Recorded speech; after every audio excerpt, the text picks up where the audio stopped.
Hello, I'm going to do a video on I've got a cameraman today as well, which is different. I don't know how to hold the camera. So, it's going to be, well, hopefully a little bit better. Going to just do a video on my 1964 Gleaner. This is the first combine I bought. I mean, I mentioned it before. I've, you know, the other videos about it, but I just wanted to show a couple of the things that I've done to it over the years, just to bring it back into working order, into good working order. Obviously never painted it. The paint job is a bit faded, lets it down a little bit. There was the bloke who I bought it off, it had sat outside sort of in and out of a shed for a little while, and I rescued it. It was a week away from being scrapped. It was actually going to go for scrap if I didn't have it, and that was 19 years ago, so that's half my life ago. I was 19 when I bought it, and it was 19 years since I've had it, and I learnt quite a lot of stuff with this combine, you know. I wasn't born into farming, and so like I've mentioned before, sort of a lot of what I learned about combines was with this machine.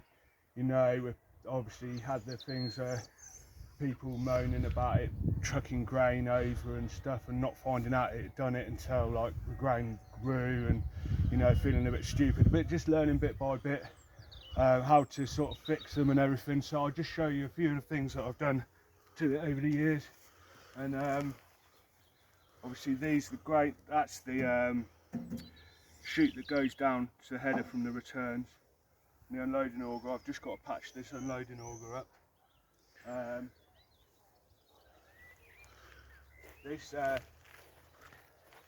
had this made. I've had one made for my other combine as well, my other Gleaner.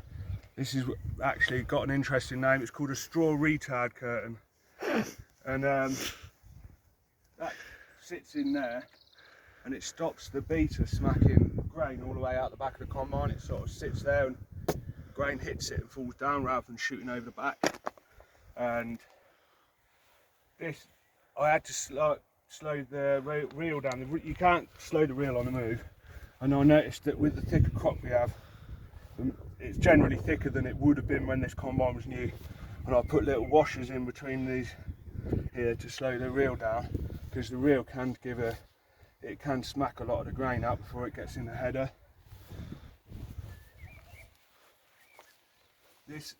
That's curtain, and this as well. This is obviously the straw discharge curtain. This got made, both of those were made by a fellow called Graham. He Farm and Rural Past is what he's called. He's over in Norfolk. You type that in on the internet, you'll see him. Generally he makes binder canvases, but he does do stuff for combines. And he knew a guy who had a Gleaner like this that still had the original curtain on it, so it's measured up, and that's exactly what it would have been like on the original machine.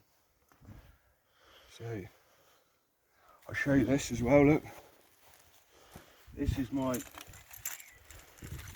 returns elevator chain, and I've had these little paddles put on it. Well, I put them on. A friend of mine had a load given him, original ones. I think they're original anyway, and I bolted them on. But these are a good idea to keep these in check, because when they wear out, the metal starts to rub on the bottoms of the elevators and it wears them out. So it's always a good idea. But if you can't get original ones, you've got, like, say if you've got one or two of them, then baler belt, like used baler belt, that's what I use to make these ones in the clean grain. But yeah, I had like an original shape, and I just made a load myself. I wanted to show you what I've done to the hydraulics, and the first time when I got this combine, the header used to drop gradually, and I rebuilt the setup of the hydraulics, and I put a little bit more pressure on the spring that was holding the header, the pressure in the header system. But what happened was there was too much in it. There was too much pressure in it, and the pump was having to force its way past too much. And when the first time I used the combine, it overheated the oil, so the oil stopped working efficiently, and the system got hot. So emergency, I went and got my spares combine, and this is the pump that was off that spares combine. It was one of the last ones with a four-cylinder, had a 4-cylinder engine on it, the square back Gleaner. And if you can ever get hold of one of these, keep it.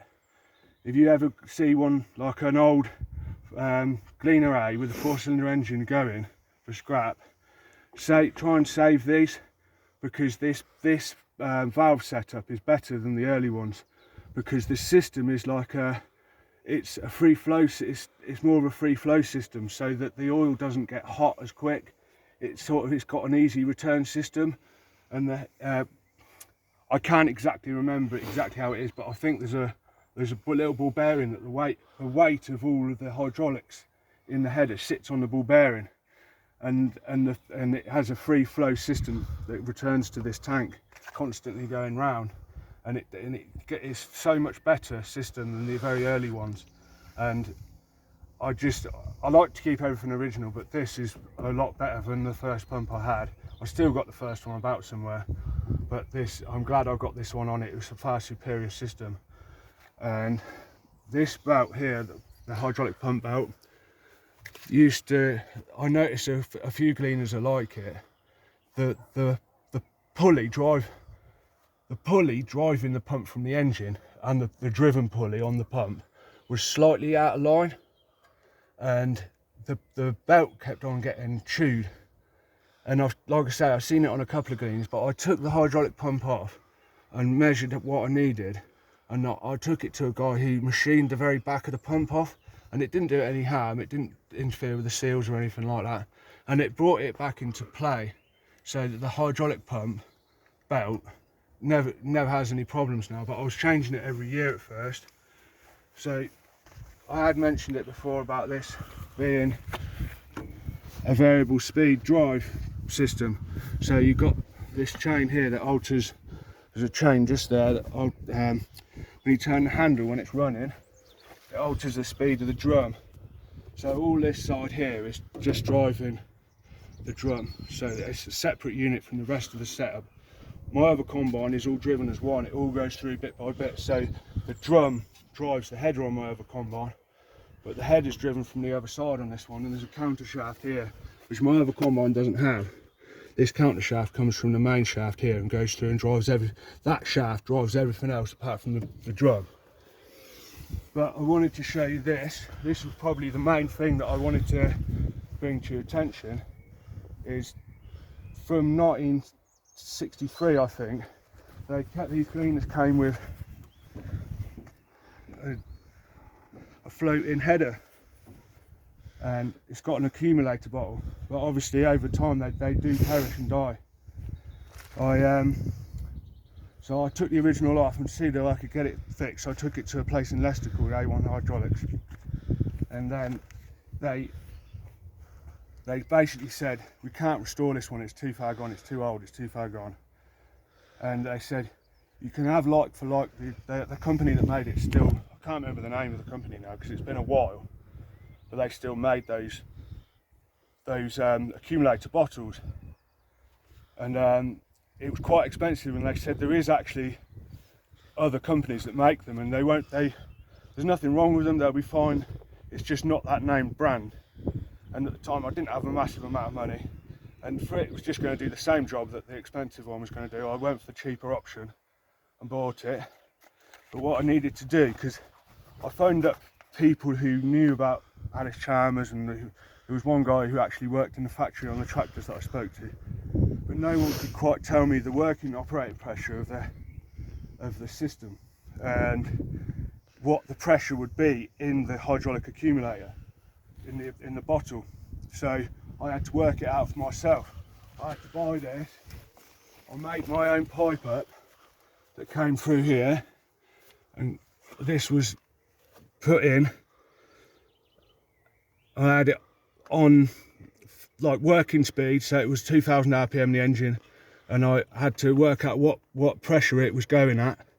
I should have videoed it at the time, but obviously I can't exactly remember what. I remember what it was, and then they asked me what weight the header was, and I worked it all out. And this is the bottle here. I'll try and be careful because the header's not got the ram stop. But that's it there.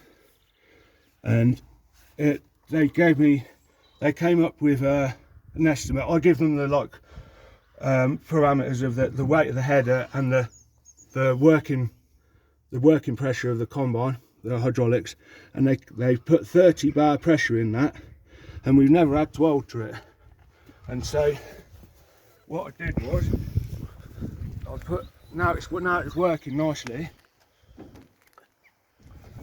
I put these skids on the bottom, so when you're working you just put a bit of pressure in the head, in the rams, don't flat it right to the floor, put a little bit of pressure in the rams, and the header just skids over the ground. Well, other combine doesn't do it. It's still the original. It's like solid, and you have to be careful. You have to be careful that it doesn't smash into stuff because it will just damage it. Just one more thing. So 1963, the combines, like farm machinery, had to be sold with guards, and I try and keep it original.